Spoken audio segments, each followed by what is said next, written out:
When it comes to the peak of the malaise era, it's hard to say that the mid-'80s was anything other than pretty close to that particular point in time. One might argue that the early '80s is perhaps the most malaise-y, if you will, of the entire automotive era. But by 1985, things were looking a little bit up, but not all that much better. Now, that said, one of the vehicles that you could have procured if you went down to your local Chevrolet showroom was this beautiful, I say that a little tongue-in-cheek, Chevrolet Cavalier Wagon. And this particular one has some interesting options, including you can see the aluminum wheels there, which actually are quite handsome. Overall, the car actually isn't a bad-looking car, but this certainly wasn't an era of automotive design or content or features or certainly underhood power that left these vehicles as highly desirable collectibles, although they kind of are quirky niche collectibles that, well, some people have a fond affection for despite their myriad flaws. So today we're going to talk about this particular Cavalier wagon that only has 1,400 miles on it. Wait till you see the underside if you don't believe that. It most certainly has 1,400 miles. I do love, by the way, the white lettered tires lending a bit of sport to this car, and that's in part because, well, this one has some options that are not necessarily apparent from this exterior shot, but give it a more sporting flair despite the 2-liter 4-cylinder that's under hood. Now, the Cavalier was introduced for the 1982 model year. It was a GMJ body, the all-new front-wheel drive compact cars that General Motors introduced for that particular year. And that included the Cavalier, the then J2000, later the 2000, later the Pontiac Sunbird, the Oldsmobile Forenza. Yes, Oldsmobile even had a variant of this.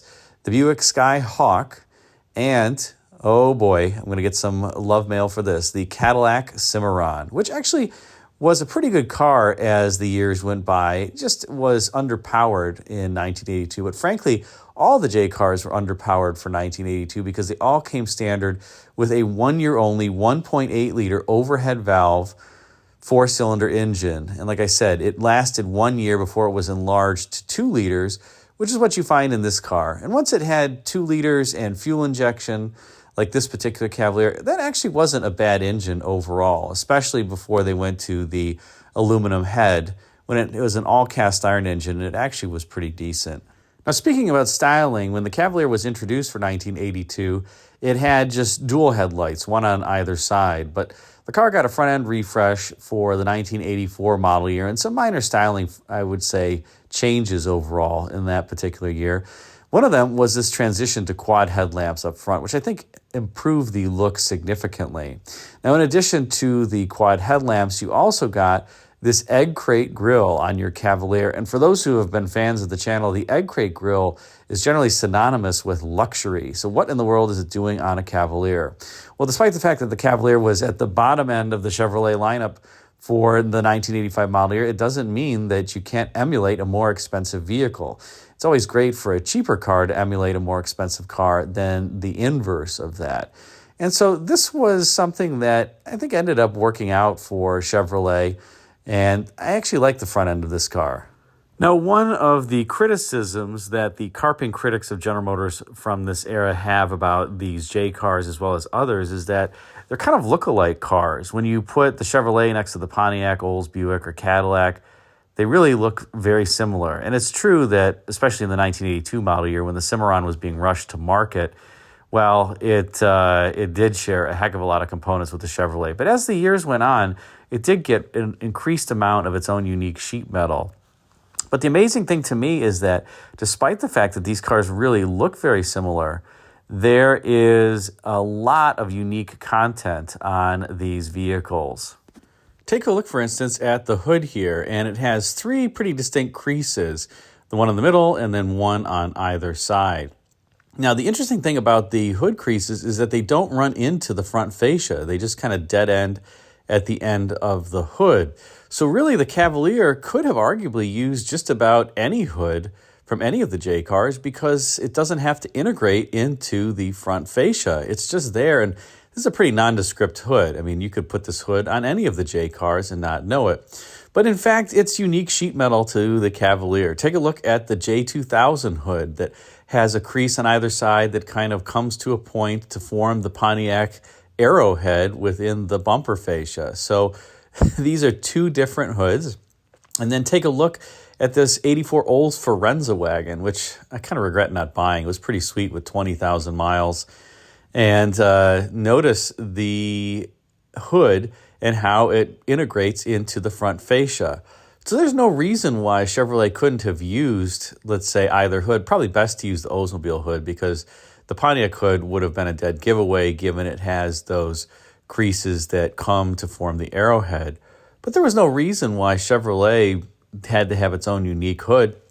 And if they're going to have a unique hood, why not integrate it into the fascia design? It's just befuddling, but that's the way it was at GM in the 1980s. So they spent the money for unique sheet metal and really got no benefit for it. Now, as we rotate to this front three-quarter view, it's kind of more of the same in terms of the amazing amount of unique sheet metal.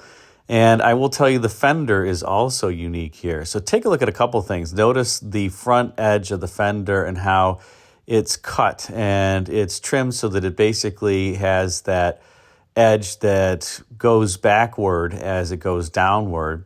And then, of course, the lower portion that integrates into the fascia, you can see that there's a little crease that fades out just ahead of the front wheel. Now, take a look at the picture in the inset of this Olds Forenza wagon. Despite the fact that the fender profile is identical, and we already talked about the hood, this is a unique fender. Notice that it doesn't have that crease in the lower section and that the cut at the leading edge of the fender is different. It's just unbelievable. Now, the back of the fender is the same because I think the doors are actually shared. So they had to have the styling made up at the rear of the fender. But the fender itself is unique, and I just don't understand it. So my designer friends who like to accuse the bean counters of not giving them money during this era, well, it's just not true. They had the money, and then they created a car that basically looked identical aside from some very, very minor differences. At least, like I said, the wheels are quite handsome. I have to say that I do actually like the Cavalier sedan from a styling standpoint and the hatchback. I think both were relatively good lookers. The wagon isn't necessarily my favorite. Something about the proportions of the upper, it just looks like there's too much glass with the low belt line there. And of course, this belt line has a typical GM trait that it kind of curves downward and goes below the top of the fender profile. That was universal on almost every GM car of the 1980s as well.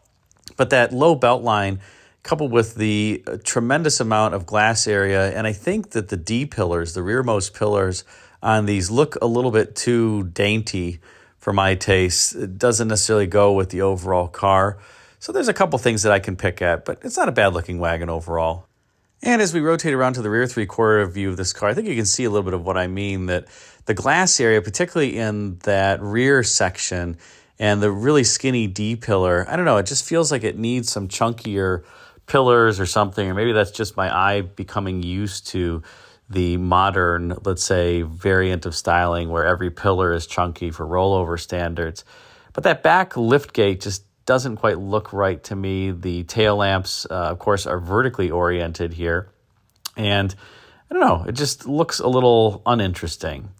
The bumper workout is also an interesting detail. These cars have pretty significant bumper offsets. I mean, you thought the 1970s era cars had big bumpers, but look at how proud that bumper sits of the tailgate. And of course, designers were still struggling with the bumper offsets and safety standards still during this time, especially because these smaller cars had to meet the safety standards, and that necessitated a relatively large bumper.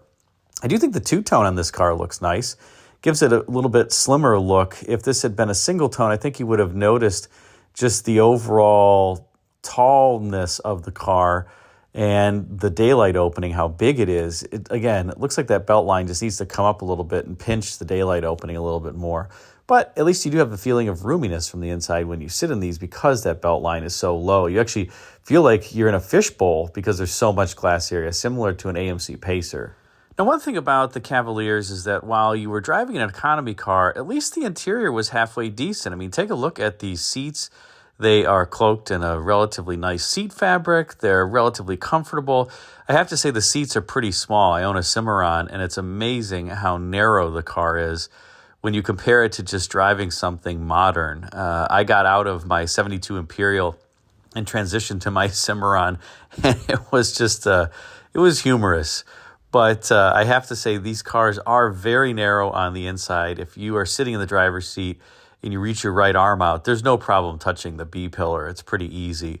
But you can tell they tried with the interior. The dash is a handsome design. The gauges are modern and kind of European in nature.